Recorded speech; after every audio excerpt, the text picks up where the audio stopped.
అది మనం స్వాగతించి తీరాలి. ఒకసారి మనం షేక్ బాజీ గారి దగ్గరికి వెళ్దాం. సరే, వీళ్ళిద్దరు క్రెడిట్ వారు చూస్తున్నారు, క్లెయిమ్స్ క్రెడిట్స్. మధ్యలో ఎక్కడన్నా మేము మాట్లాడడం దీని గురించి చెప్పుకోవడానికి కాంగ్రెస్ పార్టీ వైపు నుంచి ఏదన్నా ఒక సమర్థన జరిగిందా ఇన్నాళ్ళు? అండ్ నిన్న తెలుగుదేశం పార్టీ సోషల్ మీడియా కనుక చూస్తే వాల్స్ హోరెత్తిపోయినాయి. Jaganmohan Reddy nothing, YSR something, and Chandrababu Naidu గారు ఎవ్రీథింగ్. మనం we cannot belittle any chief minister అండి. వాళ్ళ కాలంలో, పరిపాలనా కాలంలో వాళ్ళు చేసిన ఎఫర్ట్స్ ఉన్నాయి. ఇప్పుడు మీకంటూ మీరు చెప్పుకోవడానికి రాజశేఖర రెడ్డి గారు శంషాబాద్ విషయంలో మీరు నేను కృష్ణాంజనేయులు ఎవరు చెప్పలా, జిఎంఆర్ఏ చెప్పాడు. ఆయన క్రెడిట్ 2 సందర్భాల్లోనూ వారు ప్రస్తావన చేశారు, జిఎంఆర్. సో ఆ క్రెడిట్ని వారి విషయంలో వీళ్ళిద్దరూ చేస్తున్న పోరాటం, సోషల్ మీడియా వాల్స్ మీద యుద్ధాలు కాంగ్రెస్ పార్టీ ఎలా చూస్తుంది? ముందుగా వాసుదేవ్ గారు, మీకు మన ప్యానల్ ఉన్న రాకేష్ గారికి, అట్లాగే కృష్ణాంజలి గారికి, వీక్షకులందరికీ కూడా శుభోదయం అండి. అందరికీ నమస్కారం. ఇప్పుడు వాస్తవం చెప్పాలంటే కనుక అత్యంత ప్రతిష్టాత్మకమైన శంషాబాద్ ఎయిర్పోర్టు నిర్మాణంలో కానివ్వండి, ప్రారంభంలో కానివ్వండి, శంకుస్థాపన విషయంలో కానివ్వండి, కాంగ్రెస్ పార్టీ మరి చాలా ఇనిషియేటివ్ తీసుకొని రాజశేఖర రెడ్డి గారు ఆధ్వర్యంలోనే అది జరిగింది. క్రెడిట్ రాజశేఖర రెడ్డి గారు కాంగ్రెస్ పార్టీకే మరి ఖచ్చితంగా దక్కింది. అట్లాగే ఎవరు మాట్లాడాల భోగాపురం అంశంలో కాంగ్రెస్ పార్టీ, యూపీఏ ప్రభుత్వ ప్రమేయం కూడా ఉంది. కావాలంటే మీరు ఎవరైనా కానీ సెర్చ్ చేసుకోండి, గూగుల్లో కూడా అంత సమాచారం.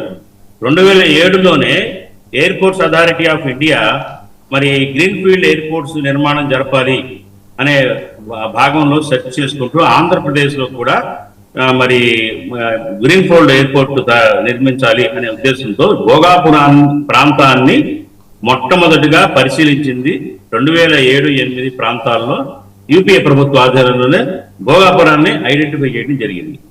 ఇది వాస్తవం. తర్వాత మరి ఆంధ్రప్రదేశ్ విభజన జరిగిన తర్వాత కూడా విభజన చట్టంలో షెడ్యూల్ సెక్షన్ 93 13వ షెడ్యూల్లో చూసుకుంటే గనక మరి ఆంధ్రప్రదేశ్లో అత్యాధునిక ఎయిర్పోర్ట్స్ తిరుపతిలో, విజయవాడలో, విశాఖపట్నంలో నిర్మించాలి అని చట్టంలో కూడా చేసింది యూపీఏ ప్రభుత్వం. విభజన చట్టం చూస్తే గనక దాంట్లో సెక్షన్ 93లో మీకు మెన్షన్ చేయబడింది, ఎయిర్పోర్ట్స్ నిర్మించాలి. ఎవరితో నిర్మించాలి? కేంద్రం నిర్మించాలి, కేంద్ర ప్రభుత్వం నిర్మించాలని చట్టంలో చేశాం. యూపీఏ ప్రభుత్వం 2014 బైఫర్కేషన్ యాక్ట్ లో చూస్తే మరి ఆ ప్రకారంగా చూస్తే మరి మా యూపీఏ గవర్నమెంట్ దీన్ని తొట్టదలిగా దీన్ని ఇనిషియేటివ్ తీసుకున్నాం. భోగాపురాన్ని కూడా ఐడెంటిఫై చేసాం, నేమ్డ్ ఇట్. ఇది వాస్తవం. కాకపోతే మేము ఆ క్రెడిట్ ని వీళ్ళిద్దరు పోటీలు పడి మాది అని కొట్టుకుంటున్న నేపథ్యంలో దాన్ని ఆ మధ్యలో మేము రాదలుచుకోవాలి. మాకు అక్కర్లా ఆ క్రెడిట్, మాకు అక్కర్లేదండి. మేము సంతోషపడుతున్నాం. ఎందుకంటే రాష్ట్రానికి తలమానికమైన, విభజించబడి ఆర్థికంగా కొట్టుమిట్టాడుకుంటున్న ఆంధ్రప్రదేశ్కి ఒక తలమానికమైన ఎయిర్పోర్ట్, గ్రీన్ఫీల్డ్ ఎయిర్పోర్టుని మరి శంషాబాద్ ఎయిర్పోర్ట్కి దీటుగా నిర్మించారు. అంత పెద్దది కాకపోయినప్పటికీ కూడా ఆ స్టాండర్డ్లో నిర్మించారు. దీనివల్ల కేవలం ఉత్తరాంధ్ర ప్రాంతం ప్రజలకే మాత్రమే కాదండి, మొత్తం రాష్ట్రానికి కూడా ఎంతో ప్రయోజనం కలిగే ప్రాజెక్ట్ ఇది. కాదు, సంతోషపడుతున్నాం, స్వాగతిస్తున్నాం, ఆనందిస్తున్నాం. ఆంధ్రప్రదేశ్ పౌరుడిగా నేను, మా పార్టీ శ్రేణులు అందరూ కూడా, మా పార్టీ తరఫు నుంచి కూడా వెల్కమ్ ఇట్. కాకపోతే ఏంటంటే ఇక్కడ చాలా కన్సర్న్స్ ఉన్నాయండి దీంట్లో. ఈ అంశంలో ఏంటంటే నేను ప్రధానంగా ఈ క్రెడిట్ని ఎవరికి ఇస్తానంటే, ఈ ఎయిర్పోర్ట్ నిర్మాణం కోసం భూములు ఇచ్చిన దాదాపు 2500 మంది రైతులు, 450 రైతు కుటుంబాలకి ఈ క్రెడిట్ ఇవ్వాలండి. ఎందుకంటే వాళ్ళ ఇల్లు, పొలాలు, ప్రేమతో చూసుకుంటున్న పంట పొలాలను కూడా త్యాగం చేసి ప్రభుత్వం అడిగిన తడవనే చాలా తక్కువ ధరకి ఇవాళ బాధపడుతున్నారు చాలా మంది. కొంతమంది అయితే అయ్యో మనం భూములు పోయినాయి, ఇంత వాల్యూ వచ్చిందని 22 లక్షలకి, ఎకరం 22 లక్షలకి, కొన్ని ప్రాంతాల్లో 42 లక్షలు, మాక్సిమం 48 lakhs ఎకరానికి మించి ధర ఇవ్వాల.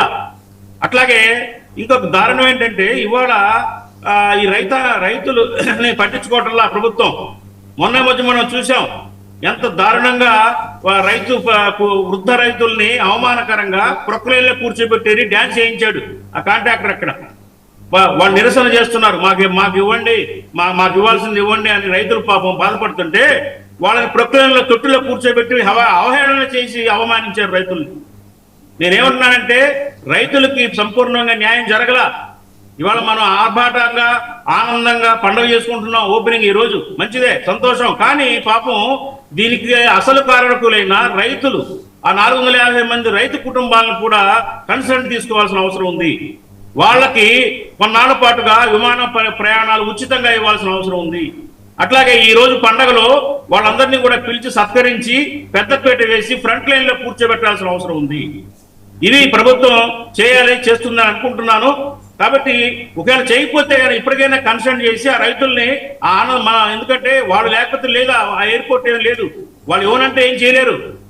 అట్లాగే వీళ్ళు మొండికేస్తే 2 ప్రభుత్వాలు కూడా కోర్టుకు వెళ్ళి తెచ్చుకున్నారు. పాపం అసైన్ భూములు ఇచ్చిన రైతులు కోర్టుకు వెళ్ళి కోర్టు 48 lakhs ఇవ్వండి అని చెప్పేసి కోర్టు ఆర్డర్, హైకోర్టు ఆర్డర్ ఇచ్చింది. సో ఏంటంటే ఇక్కడ ప్రధానంగా నా పాయింట్ ఏంటంటే భూములు ఇచ్చిన రైతుల యొక్క మనసుల్ని సంతోష పెట్టాల్సిన అవసరం ఉంది. ఇవాళ ఆ దిశగా మరి కూటమి ప్రభుత్వం ఆలోచన చేయాలని చెప్పేసి నేను కోరుకుంటా ఉన్నాను. ఇకపోతే డెవలప్మెంట్ యాక్టివిటీస్కి వస్తే కనుక నా సూచన ఏంటంటే ఒక అద్భుతమైన తీర ప్రాంతం ఉంది ఈ 3 జిల్లాల్లో. దాదాపు శ్రీకాకుళానికి 193 కిలోమీటర్ల తీర ప్రాంతం ఉంది, బీచ్ ఉన్నాయండి. 40 బీచ్లు ఉన్నాయి ఈ 3 జిల్లాల్లో కలిపి 40 బీచ్లు ఉన్నాయి. ఏదైతే ఇంటర్నేషనల్ లో బాగా ప్రసిద్ధి చెందిన క్రాక్స్ బీచ్ ఏదైతే ఉందో 120 కిలోమీటర్ల తీరంలోనే ఉంది. దానికంటే ఎక్కువ తీర ప్రాంతం మన కంటిన్యూగా ఉంది.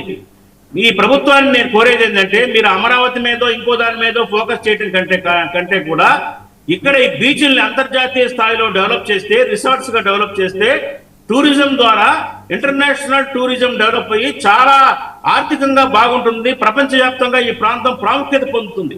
కాబట్టి దాని మీద దృష్టి పెట్టాలా. ఎట్ ది సేమ్ టైం ఏంటంటే ఇవాళ ఈ ఎయిర్పోర్టు వైజాగ్ సీపోర్టుకి చాలా బూస్ట్ ఇచ్చే ఎయిర్పోర్ట్ ఇది. ఎందుకంటే ఇవాళ మనం విశాఖపట్నం నుంచి మరి సముద్ర ఉత్పత్తులు ఏదైతే సీ ఫుడ్ కానివ్వండి, లేకపోతే ఇతరితర రైస్ కానివ్వండి, అనేకమైన మరి ఫార్మా సంబంధించినవి కూడా సముద్ర మార్గం ద్వారానే ఎగుమతి అవుతున్నాయి. ఇవాళ 500 ఎకరాల్లో ఒక సూపర్ కార్గో టెర్మినల్ నిర్మిస్తున్నారు. దీనికి భోగాపురానికి అనుబంధంగా, ఎయిర్పోర్ట్ అనుబంధంగా. ఇది చాలా బూస్టింగ్, ఎకనామికల్ గా రాష్ట్రానికి బూస్ట్ ఇచ్చే ప్రక్రియ. ఏదైతే కోస్టల్ కారిడార్ లో ఉన్న ఇండస్ట్రీస్ ఉత్పత్తి చేసే ఉత్పాదనలన్నీ కూడా నేరుగా ఎక్స్పోర్ట్, ఎలక్ట్రానిక్ వస్తువులు కానివ్వండి, ఇవన్నీ కూడా ఎక్స్పోర్ట్ చేసుకునే అవకాశం ఉంది. 3-4 గంటల్లోనే సీ ఫుడ్స్ పాడవకుండా విదేశాలు ఎగుమతి చేసుకునే అవకాశం ఉంది. అట్లాగే అగ్రికల్చర్ ప్రొడక్ట్స్, హార్టికల్చర్ ప్రొడక్ట్స్ కూడా మరి గల్ఫ్ దేశాలకు కానివ్వండి, ఇతర దేశాలకు, యూరోపియన్ కంట్రీస్ కూడా ఎక్స్పోర్ట్ చేసుకునే అవకాశం ఉంది. ఇదంతా కూడా ఆర్థికంగా మరి ఈ బెనిఫిట్స్ అన్ని కూడా ఆంధ్రప్రదేశ్ కి ఖచ్చితంగా వస్తాయి. అట్లాగే 60,000 ఉద్యోగాలు నేరుగా వస్తాయి అని అంటున్నారు. 60,000 కాదండి, ఇంకా ఎక్కువ లక్షలాది ఉద్యోగాలు, ఉపాధులు వచ్చే అవకాశం ఉంది. ఎందుకంటే అది అనుబంధ పరిశ్రమలు అనేకం వస్తాయి. ఒక ప్రతిష్టాత్మకమైన ఎయిర్పోర్ట్ ఇది. ఒక్క మాటలో నేను చెప్పాలంటే ఇది ఆంధ్రప్రదేశ్ 2వ రాజధానిగా కూడా మారచ్చు. రేపు 2వ రాజధానిగా కూడా మారచ్చు. ఇప్పుడు అమరావతి ఎటు ఒక రాజధానిగా డిక్లేర్ అయిపోయింది కాబట్టి అమరావతి కంటే కూడా అత్యంత ప్రాశస్తమైన, ప్రాముఖ్యత కలిగిన రాజధాని, 2వ రాజధానిగా కూడా ఒక సీపోర్టు, మంచి ఇంటర్నేషనల్ ఎయిర్పోర్ట్ ఉన్న రాజధాని నగరంగా ఈ ప్రాంతం ఏదైతే భోగాపురం, శ్రీకాకుళం, ఆ చుట్టుపక్కల ప్రాంతం అంతా కూడా ఒక మెగా సిటీగా అవతరించే అవకాశం కూడా ఉంది అని చెప్పేసి నాకు అనిపిస్తా ఉంది. రైట్ అండి, మళ్ళీ వస్తాం మీ దగ్గరికి. మనతో పాటు వైఎస్ఆర్సీపీ అధికార ప్రతినిధి శేఖర్ రెడ్డి గారు కూడా జాయిన్ అయ్యారు. వైభోగాపురం ఈరోజు ఆంధ్రప్రదేశ్ మొత్తం అటు చూస్తుంది. అల్లూరి సీతారామరాజు ఒక తెలుగు పేరు పెట్టుకున్నాం, సంతోషించాలి. ఒక యోధుడి పేరు పెట్టుకున్నాం. ఇప్పటి వరకు మనకి ఉత్తరాది వాళ్ళు అనుగ్రహించిన పేర్లతోటే మన ఎయిర్పోర్ట్లన్నీ ఉన్నాయి మ్యాక్సిమం సౌత్ ఇండియాలో. రాజీవ్ గాంధీయో లేకపోతే ఇందిరాగాంధీయో ఇవే. ఈరోజు ఒక యోధుడి పేరు పెట్టుకున్నందుకు ముందు మనం స్వాగతించాలి. 2015లో మీరు హైకోర్టులో పిటిషన్ వేశారు, గుర్తుందా శేఖర్ రెడ్డి గారు? చెప్పండి సార్. 2015లో భోగాపురం ఎయిర్పోర్ట్కి మోకాలు అడ్డుతూ మీరు వేసిన పిటిషన్ వివరాలు మీ దగ్గర ఉన్నాయా? మీరు చాలా హోంవర్క్ చేసుకుని వచ్చి ఉంటారు ఇప్పటికీ. ఆ వివరాలు కూడా ఉన్నాయా అని అడుగుతున్నాను. సార్ నమస్తే అండి, మీకు అలాగే ప్లాంటేషన్ కి 990 వీక్షణ కూడా good morning sir. So 2018 June 2 sir, ఒకసారి చూడండి సార్.